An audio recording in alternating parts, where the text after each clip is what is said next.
नमस्कार दोस्तों, हमारे यूट्यूब चैनल एग्जाम लर्नर में आपका स्वागत है। दोस्तों, आज के इस वीडियो में हम लोग असिस्टेंट प्रोफेसर भर्ती परीक्षा 2023 के लिए जीएस यानी कि सामान्य अध्ययन का 14वां प्रैक्टिस सेट हल करेंगे। इसके पहले 13 प्रैक्टिस सेट और करंट अफेयर्स का वीडियो जो है अपलोड किया गया है।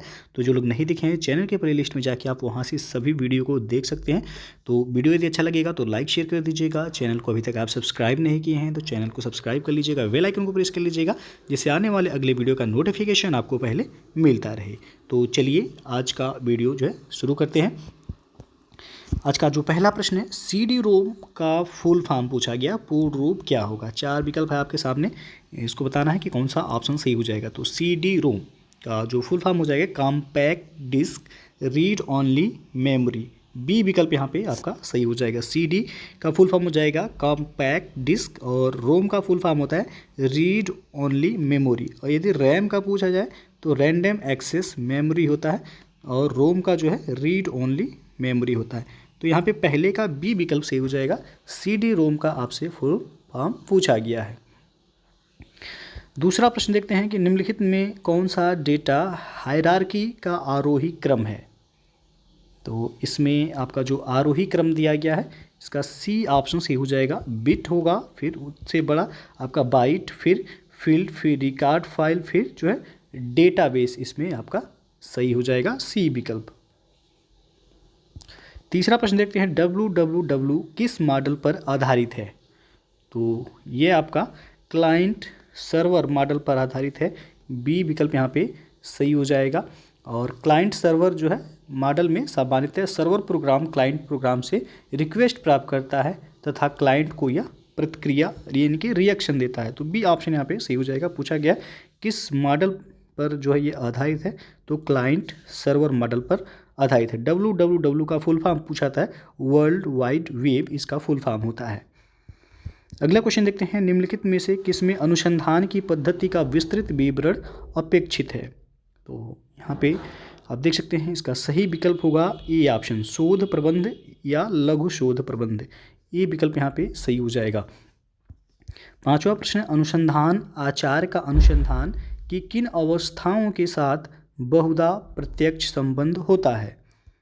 तो यहाँ पे ऑप्शन आप देख सकते हैं, इसका जो सही विकल्प हो जाएगा बी ऑप्शन, समस्या प्रतिपादन और अनुसंधान निष्कर्षों को प्रतिवेदित करना इसका सही विकल्प हो जाएगा। छठवां प्रश्न, चिंतन शिक्षण है।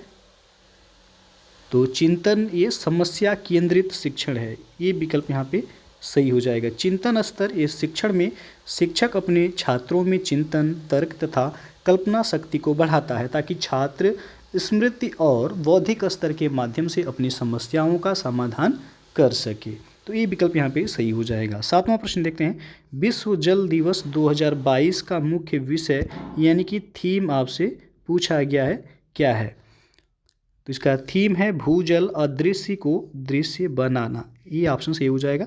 और यदि पूछा जाए विश्व जल दिवस कब मनाया जाता है, तो ये प्रत्येक वर्ष 22 मार्च को विश्व जल दिवस के रूप में मनाया जाता है। और पृथ्वी दिवस पूछा जाए तो ये आपका 22 अप्रैल को मनाया जाता है पृथ्वी दिवस। तो दोनों ही याद रखिएगा। जल दिवस का थीम पूछा गया है, तो इस बार का जो थीम था भूजल अदृश्य को दृश्य बनाना, ये विकल्प सही हो जाएगा। दोस्तों, एक महत्वपूर्ण सूचना आपको बतानी है कि फिजिक्स वाला की तरफ से स्टूडेंट्स के भारी डिमांड पे BPSC और UPPSC एग्ज़ाम के लिए फाउंडेशन बैच को शुरू कर दिए गए हैं। तो यदि आप भी जो है UPPSC और BPSC एग्ज़ाम की तैयारी करना चाहते हैं, अभी तक तैयारी नहीं जो है कर रहे हैं, तो आप इस बैच से जुड़ सकते हैं, जिसमें सक्षम बैच शुरू किया गया है UPPSC एग्ज़ाम 2023 के लिए और अग्निपंख जो है बैच शुरू किया गया है आपका UPPSC और BPSC एग्ज़ाम के लिए। तो इन दोनों बैच को से आप जो है जुड़ सकते हैं। फिजिक्स वाला चैनल को आप सब्सक्राइब करके जो है आप इस बैच से जुड़ सकते हैं। फीस इसका रखा गया है 3999 रुपये। यदि आप हमारा कूपन कोड यूज करते हैं PSC014 तो आपको 500 रुपये का इसमें डिस्काउंट भी हो जाएगा। तो जो लोग BPSC UPPSC एग्ज़ाम की जो है तैयारी करना चाहते हैं तो आप इस बैच से जुड़ सकते हैं, फिजिक्स वाला चैनल से जुड़ सकते हैं, वहाँ से अपनी तैयारी को जो है आप कर सकते हैं। तो नीचे आपको डिस्क्रिप्शन में लिंक भी दे दिया गया, वहाँ से डिटेल जाके आप जो है चेक कर सकते हैं। अग्निपंख बैच भी शुरू कर दिया गया यूपीपीएससी एग्ज़ाम 2023 के लिए, और बीपीएससी एग्ज़ाम 2023 के लिए भी अग्निपंख बैच शुरू किया गया है। तो जो लोग जो है इन एग्ज़ाम की प्रिपरेशन करना चाहते हैं, अभी तक नहीं कर रहे हैं, तो आप इस कोर्स को जो है ज्वाइन कर सकते हैं। नीचे आपको डिस्क्रिप्शन में लिंक दे दिया गया है, वहाँ से जाके आप जो है जुड़ सकते हैं और पूरी डिटेल को जो है देख सकते हैं। फीस आपको बता दिया गया है 3999 रुपये, और यदि आप हमारा जो कूपन कोड है PSE014 तो ये यूज करेंगे तो आपको 500 रुपये का वहाँ पे डिस्काउंट भी हो जाएगा। तो आप जल्दी से जल्दी जाइए और नीचे डिस्क्रिप्शन में लिंक को जो है आप चेक करके इस बैच से जो है जुड़ सकते हैं। तो दोस्तों अगला प्रश्न देखते हैं आप, शीतकालीन ओलंपिक खेल 2022 किस शहर में आयोजित हुआ है? तो ये आयोजित हुआ है बीजिंग, चीन में। ये विकल्प यहाँ पे सही हो जाएगा। और समुदायों का पूर्ण क्रम जो क्रमशः एक निश्चित स्थान पर बदलता है कहलाता है, तो ये कहलाता है सीयर। बी विकल्प यहाँ पे सही हो जाएगा। समुदायों का पूर्ण क्रम जो क्रमशः एक निश्चित स्थान पर बदलता है उसे सीयर कहते हैं, SERE। तो बी विकल्प यहाँ पे सही हो जाएगा। 10वां प्रश्न देखते हैं कि निम्न में से कौन सा युग्म सुमेलित नहीं है? ध्यान दीजिएगा, पूछा गया नहीं है। तो पहला ऑप्शन जो दिए ओजोन, क्लोरोफ्लोरोकार्बन यानी कि CFC, पहला तो आपका सही है। ओजोन अवक्षय का जो मुख्य कारण है वो CFC है, यानी कि क्लोरोफ्लोरोकार्बन ही है। अम्ल वर्षा यहाँ पे दिया गया है नाइट्रिक एसिड, तो ये आपका गलत हो जाएगा। अम्ल वर्षा का जो कारण है उसमें सल्फर डाइऑक्साइड एवं नाइट्रोजन के ऑक्साइड होता है, ना कि नाइट्रिक एसिड इसमें होता है। तो बी ऑप्शन जो है पूछा गया था सुमेलित नहीं है, यहाँ पे सही हो जाएगा। रॉकेट ईंधन केरोसिन तेल सही है। ग्रीन हाउस प्रभाव कार्बन डाइऑक्साइड, ये भी आपका सही है। तो बी ऑप्शन सुमेलित नहीं है। अगला क्वेश्चन देखते हैं, धुआं में आँखों को प्रभावित करने वाला कौन सा शक्तिशाली उत्तेज्य होता है? तो इसमें पैराक्सी एसिटाइल नाइट्रेट यानी कि डी ऑप्शन यहाँ पे सही हो जाएगा। फोटो केमिकल स्मॉग जिसे कह सकते हैं पैराक्सीटाइल नाइट्रेट, ये प्रकाश रासायनिक धुएं में उपस्थित एक द्वितीयक प्रदूषक है, ये यानी कि सेकेंडरी पॉल्यूशन है ये, जो आँखों में जलन तथा उत्तेजना पैदा करता है और यह आँखों को प्रभावित करने वाला एक शक्तिशाली उत्तेज्य भी है। तो डी ऑप्शन सही हो जाएगा। अगला क्वेश्चन है, आपका मिलान करना है यहाँ पे सूची 1 को सूची 2 से और कोड के माध्यम से बताना है कि कौन सा विकल्प सही होगा। तो एक तरफ राष्ट्रीय उद्यान दिया गया है और दूसरी तरफ राज्य दिया गया है। तो इंतानकी राष्ट्रीय उद्यान पूछा गया है किस राज्य में है? तो ये नागालैंड में है, ए का हो जाएगा यहाँ पे तीसरा। बेतला राष्ट्रीय उद्यान ये आपका झारखंड में है, तो बी का पहला सही है। केबुल लामजाओ तो ये आपका मणिपुर में है। केबुल लामजाओ राष्ट्रीय उद्यान मणिपुर में है, सी का हो जाएगा चौथा। गुइंडी और नेशनल पार्क ये आपका राष्ट्रीय उद्यान आपका तमिलनाडु में है, तो डी का हो जाएगा दूसरा। 3 1 4 2 जिस ऑप्शन में होगा वो सही हो जाएगा। 3 1 4 2 आप देख सकते हैं यहाँ पे सी विकल्प सही है। आगे बढ़ते हैं, सुल्तानपुर बर्ड सेंचुरी स्थित है, तो यह स्थित है आपका गुड़गांव में, सी विकल्प यहाँ पे सही हो जाएगा। सुल्तानपुर राष्ट्रीय उद्यान पहले ये पक्षी अभ्यारण्य था, सुल्तानपुर पक्षी अभ्यारण्य के नाम से जाना जाता था, और ये हरियाणा के गुड़गांव जिले में आपका यह स्थित है। तो यदि पूछे राज्य तो हरियाणा याद रखिएगा, सुल्तानपुर बर्ड सेंचुरी आपका गुड़गांव यानी कि हरियाणा में है। लीलावती के लेखक, लीलावती पुस्तक के लेखक पूछा गया है, तो यहाँ पे सी ऑप्शन सही हो जाएगा, भास्कराचार्य। लीलावती की रचना प्रसिद्ध भारतीय गणितज्ञ और खगोल शास्त्री भास्कराचार्य ने की थी। यह गणित विषय का महत्वपूर्ण ग्रंथ है और संस्कृत भाषा में जो है काव्यात्मक शैली में ये श्लोकबद्ध है। और लीलावती जो है ये भास्कराचार्य द्वारा रचित ग्रंथ सिद्धांत शिरोमणि का एक भाग भी है यह। तो लेखक पूछा गया है भास्कराचार्य, सही हो जाएगा सी ऑप्शन। अगला क्वेश्चन है, कांग्रेस और मुस्लिम लीग के बीच प्रसिद्ध लखनऊ समझौते पर हस्ताक्षर हुआ था किस वर्ष? तो वर्ष पूछा गया है यहाँ पे डी ऑप्शन से हो जाएगा, वर्ष 1916 में। वर्ष 1916 में कांग्रेस और मुस्लिम लीग में समझौता हो गया ताकि संवैधानिक सुधारों की एक ही योजना बनाई जा सके। इसके बाद जो है 19 स्मरण पत्र में दोनों दलों के समकालीन राजनीतिक विचारों का इसमें साकार रूप दिया गया था। और AC मजूमदार जो लखनऊ अधिवेशन था, ये आपका 1916 का AC मजूमदार उसकी अध्यक्षता किए थे। और यहीं पर लखनऊ अधिवेशन में ही राजकुमार शुक्ल द्वारा गांधी जी को चंपारण सत्याग्रह के लिए आमंत्रित भी किया गया था। और मुस्लिम लीग और कांग्रेस के बीच समझौता किनके प्रयासों से हुआ था, ये भी प्रश्न बनता है। तो बाल गंगाधर तिलक के प्रयासों से यह समझौता हुआ था। तो यहाँ पे सन पूछा गया 1916 सही होगा।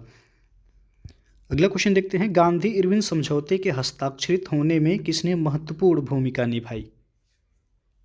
तो महत्वपूर्ण भूमिका इसमें तेज बहादुर सप्रू के द्वारा निभाया गया था। सी विकल्प यहाँ पे सही हो जाएगा। सविनय अवज्ञा आंदोलन के विस्तारित होते स्वरूप को देखते हुए वायसराय इरविन ने देश में सौहार्द का वातावरण उत्पन्न करने के उद्देश्य से 26 जनवरी 1931 को गांधी जी को जेल से रिहा कर दिया। और तेज बहादुर सप्रू तथा MR जयकर के प्रयासों से गांधी एवं इरविन के मध्य फरवरी 1931 में दिल्ली में वार्ता शुरू हुई और 5 मार्च 1931 को दोनों के मध्य एक समझौता हुआ था। तो ये प्रश्न पूछा जाता है, गांधी इरविन समझौता कब हुआ था। तो 5 मार्च 1931 को गांधी और इरविन के बीच समझौता हुआ, जो गांधी इरविन समझौते के नाम से जाना जाता है।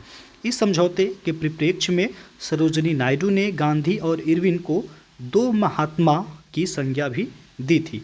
तो यदि प्रश्न पूछा जाए कि 2 महात्मा की संज्ञा किसने दी है, तो सरोजिनी नायडू ने। किसको, तो गांधी और इरविन को। तो यहाँ पे किनके प्रयासों से पूछा गया है ये समझौता हुआ था, तो तेज बहादुर सप्रू, सी ऑप्शन जो है सही हो जाएगा यहाँ पे।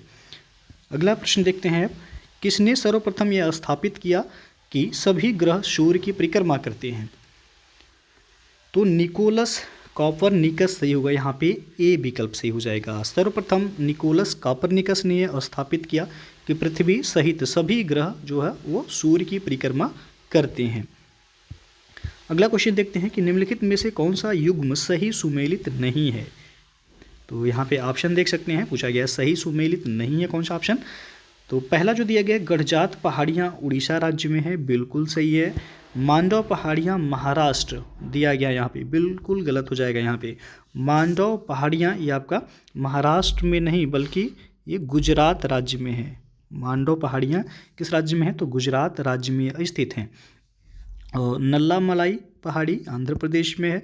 सेवराय पहाड़ियाँ ये आपका तमिलनाडु में है। बाकी सभी सुमेलित हैं, बी ऑप्शन सही सुमेलित नहीं है।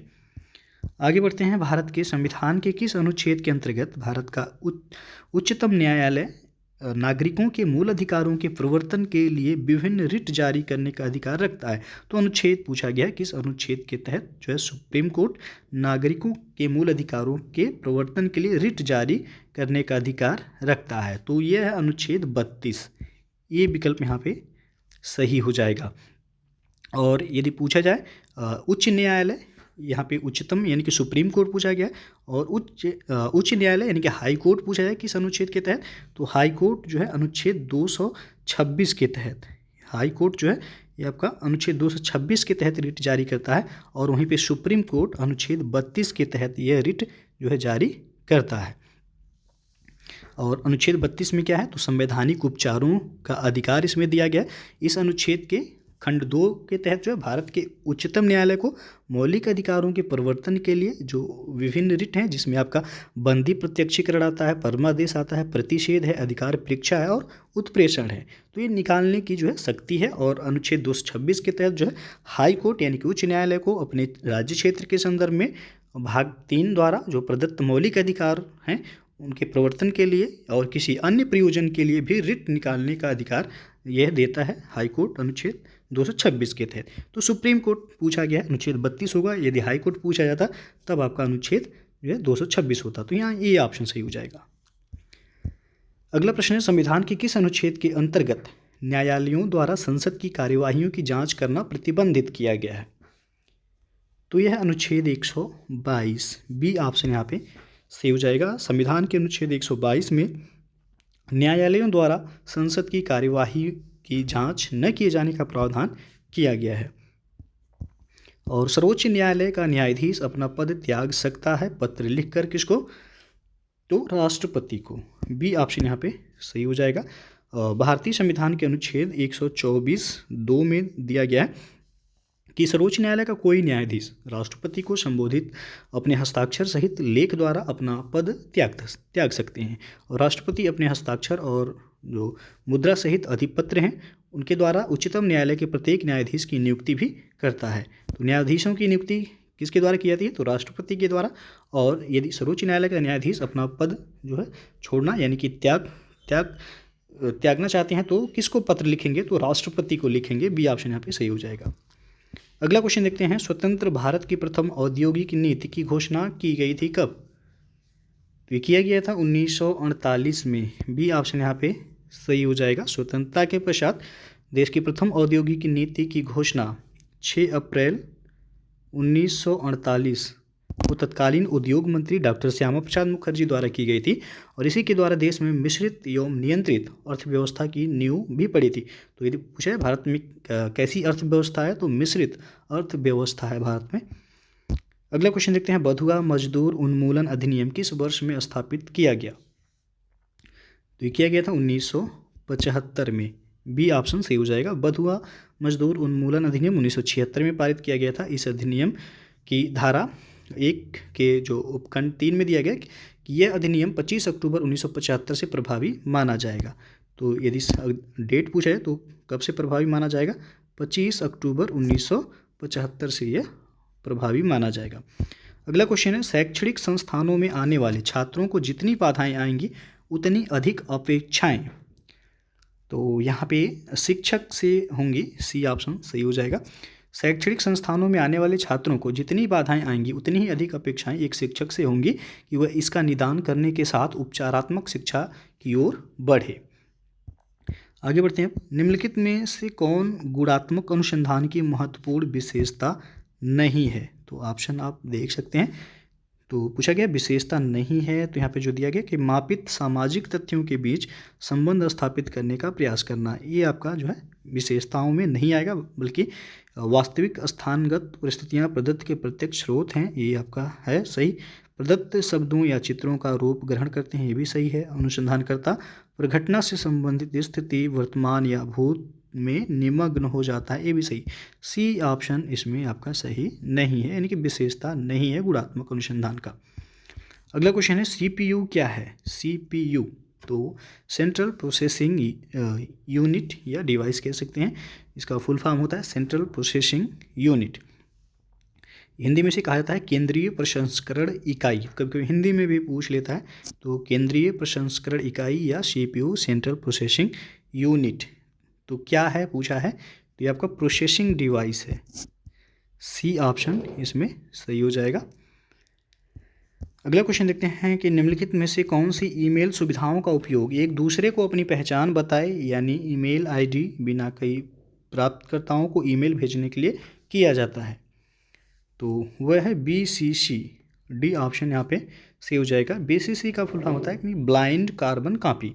ईमेल सुविधा का प्रयोग हम एक दूसरे को अपनी पहचान बताए यानी कि ईमेल बिना कई प्राप्तकर्ताओं यानी कि रिसीवर को ईमेल भेजने के लिए यह किया जाता है।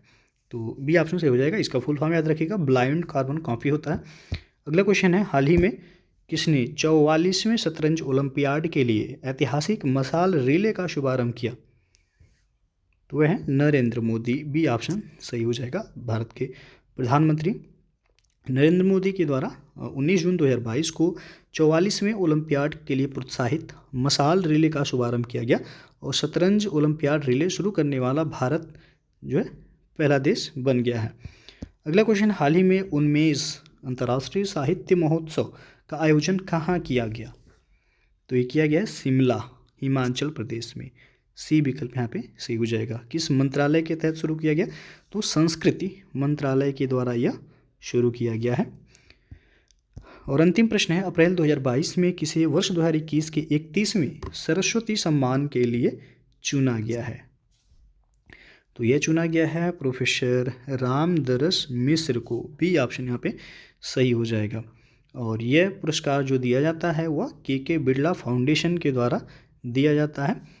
जो वरिष्ठ कवि एवं लेखक हैं रामदरस मिश्र, इनको कविता संग्रह मैं तो यहाँ हूँ इनकी जो कविता का नाम है मैं तो यहाँ हूँ।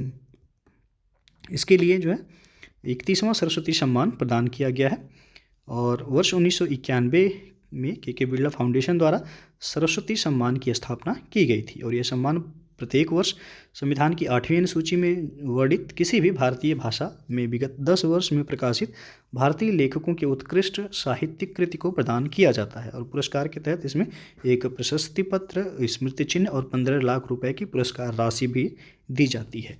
तो यदि पूछा है कि इन कविता संग्रह के लिए दिया गया तो मैं तो यहाँ हूँ कविता संग्रह के लिए इनको 31वां सरस्वती सम्मान दिया गया है।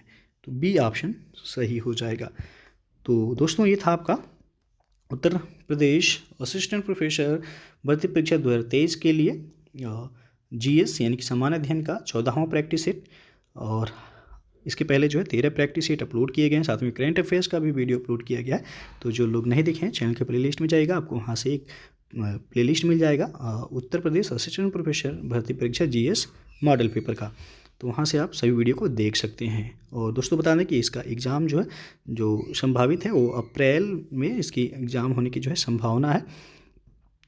तो वीडियो यदि अच्छा लगा हो लाइक शेयर कर दीजिएगा। चैनल को सब्सक्राइब नहीं किए हैं तो चैनल को सब्सक्राइब कर लीजिएगा, बेल आइकन को प्रेस कर लीजिएगा जिससे आने वाले अगले वीडियो का नोटिफिकेशन आपको पहले मिलता रहे।